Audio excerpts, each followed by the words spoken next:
So the Manticore, the best passive light tank in the entire game.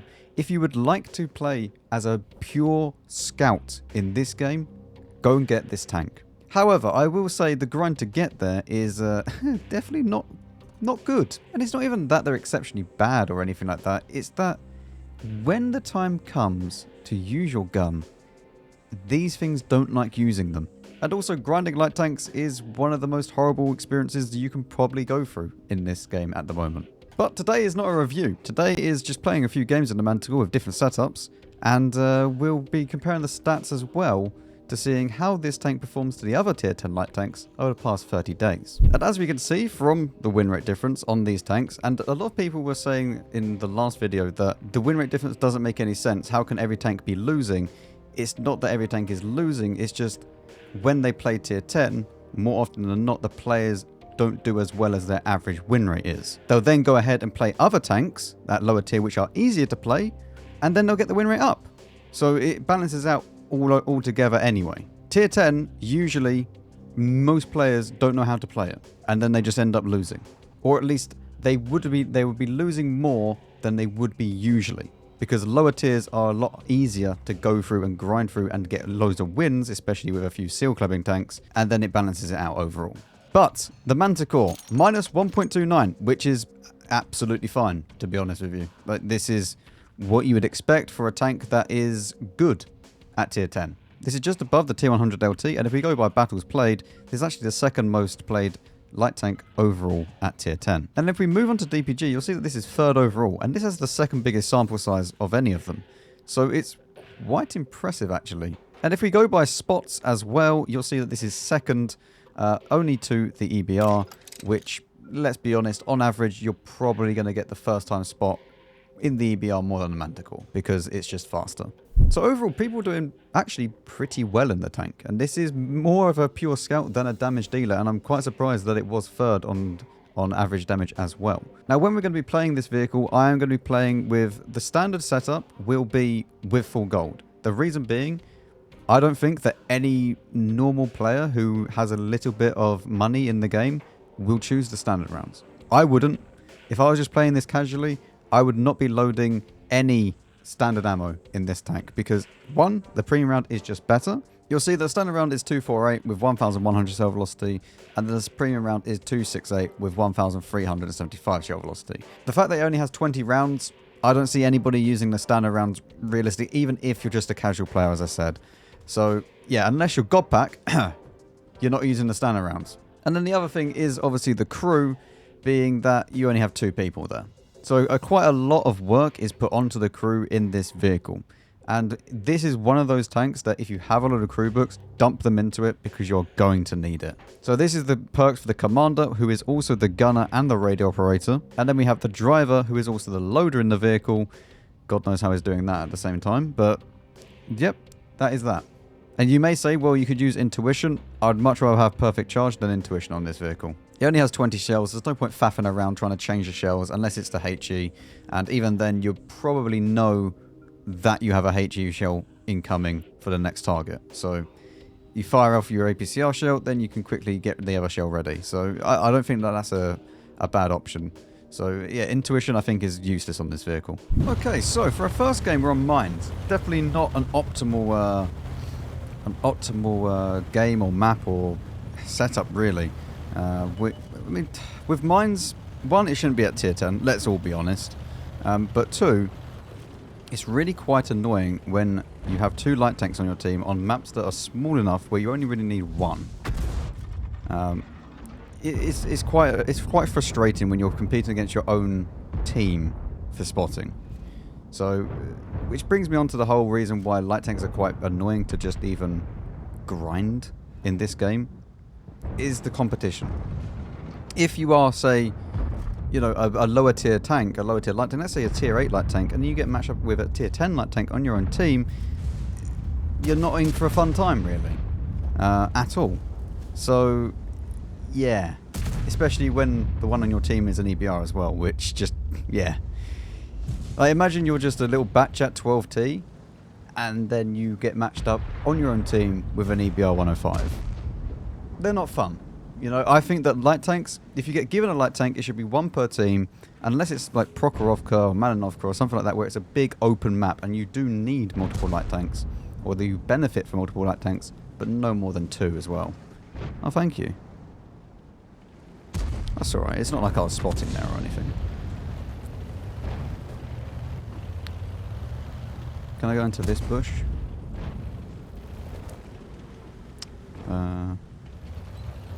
Problem is, I don't know whether or not that is see-through there. Always watch out for these little bits in the bushes here, because sometimes they allow you to get spotted through them. I mean, this isn't a bad start though. 2.5k damage. Assistance.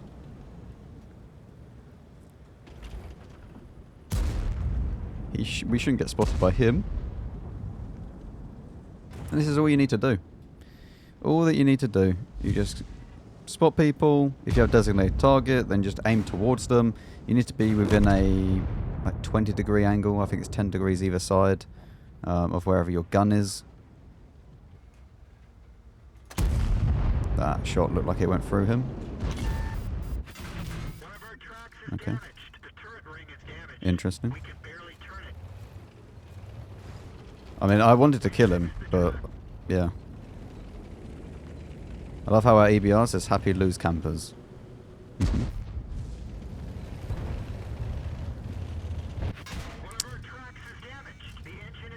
Oh dear.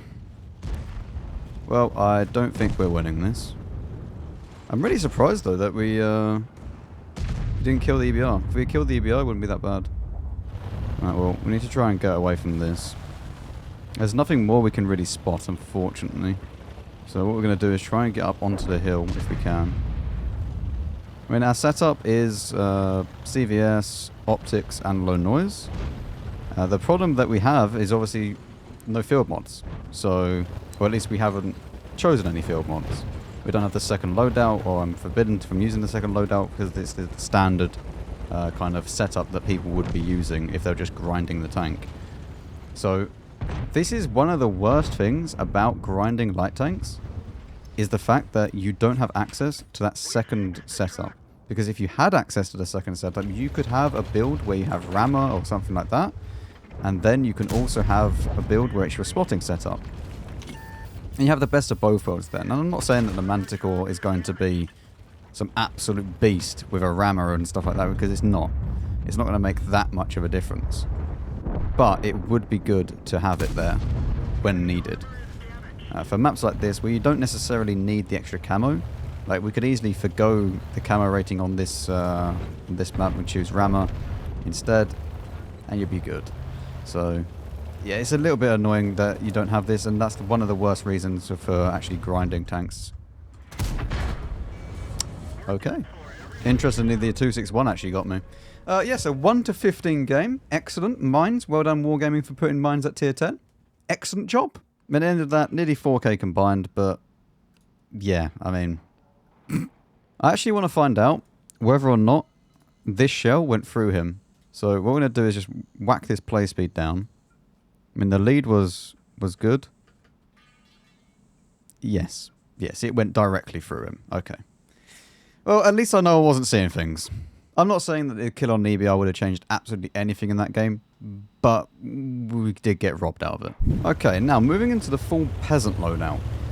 Now, interestingly, we have been on Malinovka, which is not a bad map, to be honest with you, for this, but it's also a map that... See, a lot of people get Malinovka, get carried away, and then they instantly want to do some, like, immense spotting, like, early on. And then they usually end up dying and it goes out of control.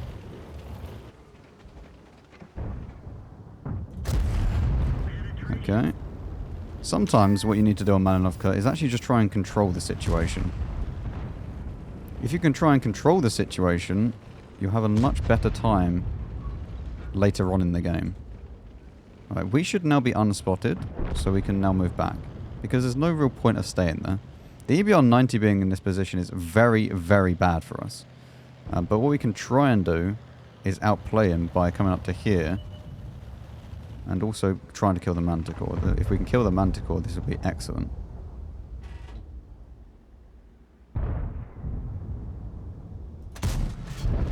Any bit of damage we can get into this guy to try and get him out of the game is needed.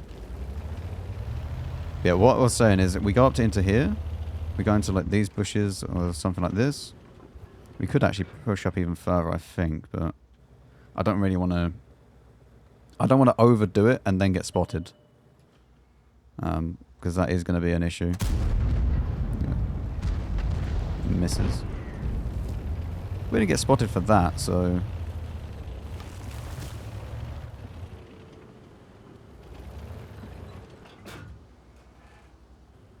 We can push up to here. This should be okay. And now every time that this guy goes up... we're okay. Yeah, we should be fine. So now every time this guy goes up, or even if people get spotted here, we should be able to spot them. A lot of the time, light tank gameplay, especially in this vehicle, just sitting here waiting. You don't have to do anything. You don't have to go anywhere. You don't have to do anything. You could have a cup of tea. You could go and have the stream on in the second monitor. Just enjoy life. It's one of the most relaxing things to do. Until someone comes within about 55 meters, and if you don't have good enough camo, you start to absolutely sweat buckets. Like, that's the one time. Whenever someone comes up close, and you're thinking, I don't want to shoot, but he's going to come into proxy in a minute. And with the Manticore, the even 90, the EBR, all the tanks have super high camo rating. Every single time someone's coming closer, they get to like 51 meters, you think, do not go into 50, please. It's one of the most on the edge of your seat feelings you can get in this game. When you don't know whether or not they're about to just go into a proxy, and you're trying to back off a little bit as well. We may get into that situation in this game, but for now we're just doing nothing because we don't need to do anything. We're holding a lot, and anybody that gets spotted over here, we spot, or anyone that goes up there, we spot. Just making sure. I can't remember how much camo we have or how much camo we lose now that we're using the Peasant loadout without food, so we've probably dropped down to about 49% camo. Probably. I mean, interestingly enough as well, anybody that goes up on these ridge lines I'll also spot. So, 430 is going in. This is probably not a good idea, since everybody at the back of the map will be able to kill them, but... I mean, I don't know what this guy expected to happen. Yes, the 430 died for it. Did he even shoot the EBR 90? I don't even know if he got shot off. I mean, yeah. It would have been a good play if he killed the EBR, but he barely done damage to him. Scorpion pushing up. Not my spotting. Most people can see this. Like the Liss and the Scorpion will be able to see this. So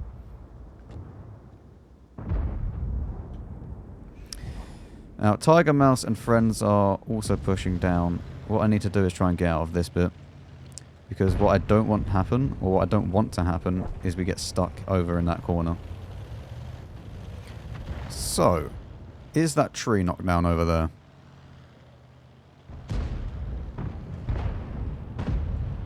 There is bushes over here, and I should have probably done this earlier, that we can go and sit in.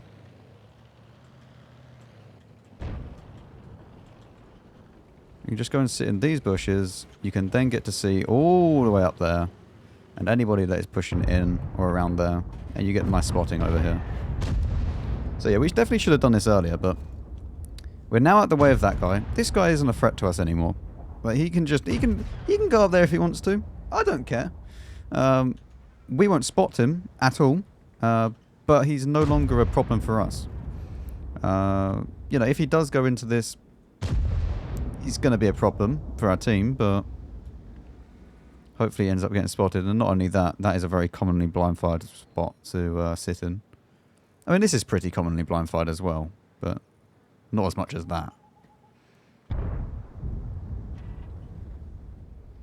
See, look, he's now really over aggressive about it. Like, if I was still sitting in that bush, he would be spotting me.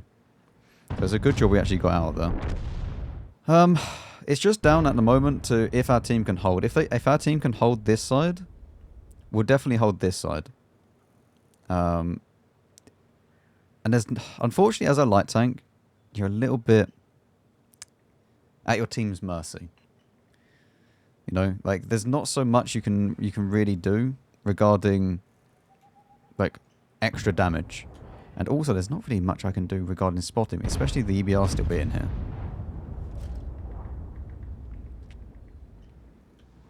Like, the best thing I can do at the moment. Okay, wait. There's nobody else on the hill now.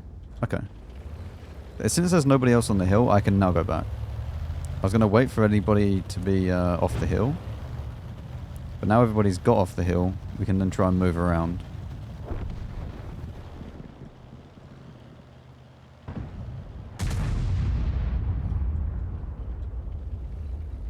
I want to actually see.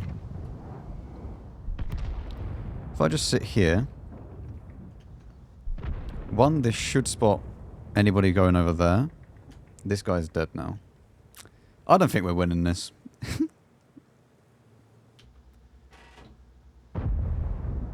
No, that hit his will. Excellent.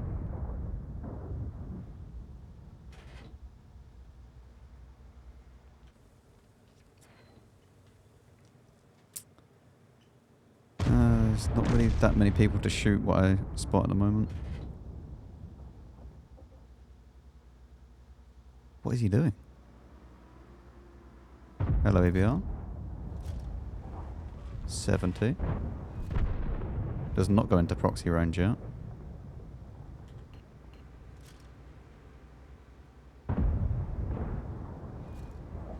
He may accidentally go into proxy range in a second.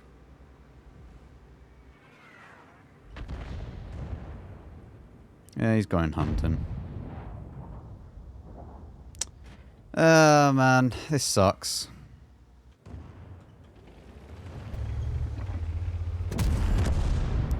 Well, rip.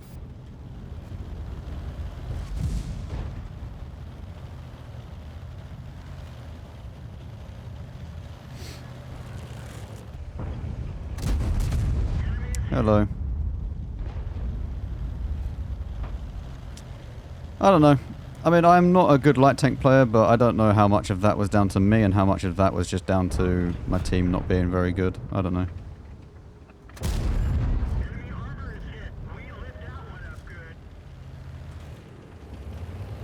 Hello, EBR.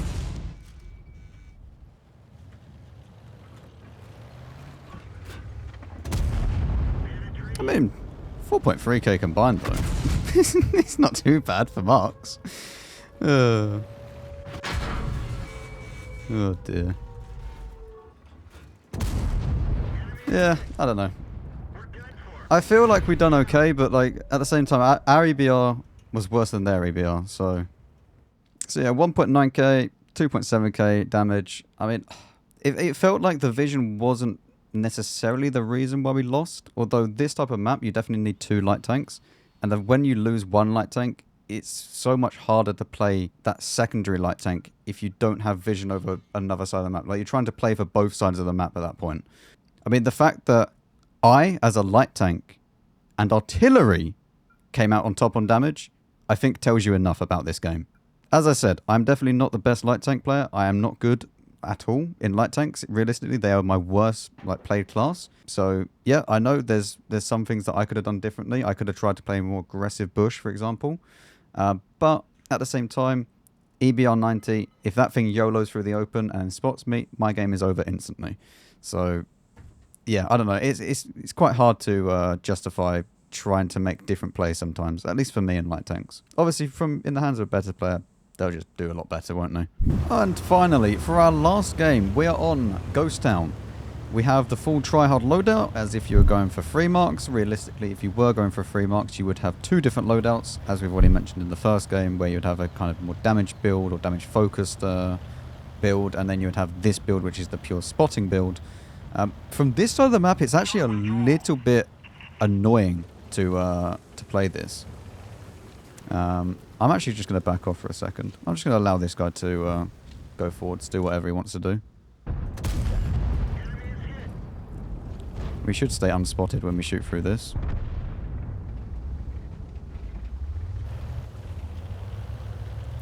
But what I need to do is make sure that we try and spot whatever is going to try and push us as well. We don't have loads of cover here. I would actually like to try and run away. Or at least try and get a little bit safer. Let's see. There we go. We spot the K91. This is a lot nicer of a position to be in. And if the Manticore does try and push, at least we can go down behind here, although the K91 would probably start to come around, so there is that issue that we may face. But yeah, as I was saying at the start, it's a little bit unbalanced because they have this position over here, which you just spot everything from. Like anybody that tries to push, anybody that tries to cross, you just spot. And this side is not as good as that side for the actual spotting because I believe this is a little bit taller than this side.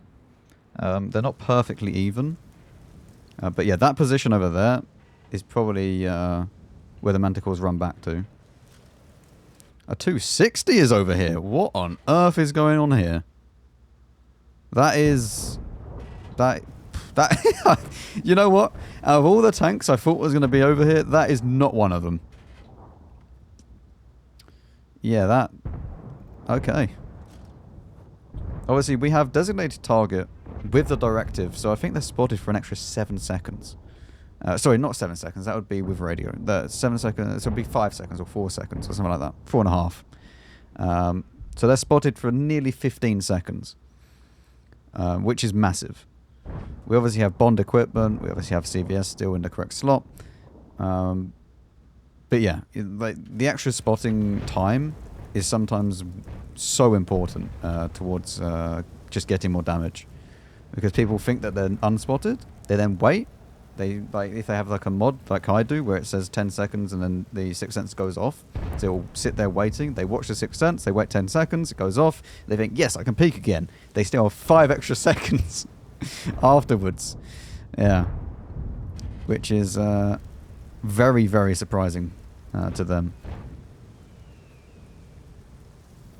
I'm not too sure if we spot that. I don't think we do. Hello, 260. I mean, you're going to be very annoying to try and deal with now that you're there.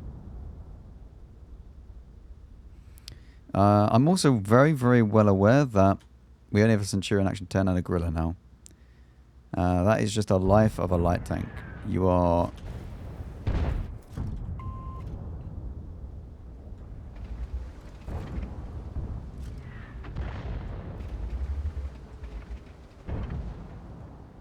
Please kill it. Goodness sake. And now I'm stuck with a K91. Oh man. Yeah, that's the problem with light tanks. Even when the light tank goes out into the open, it still requires you to shoot them, apparently. But yeah, this is what I mean. Like, you need to rely on your team. You only have a Gorilla and a Centurion, and that's it. That's the game. And the problem is that there's no way of me running away. Like, I'm spotting for my team as best as I can.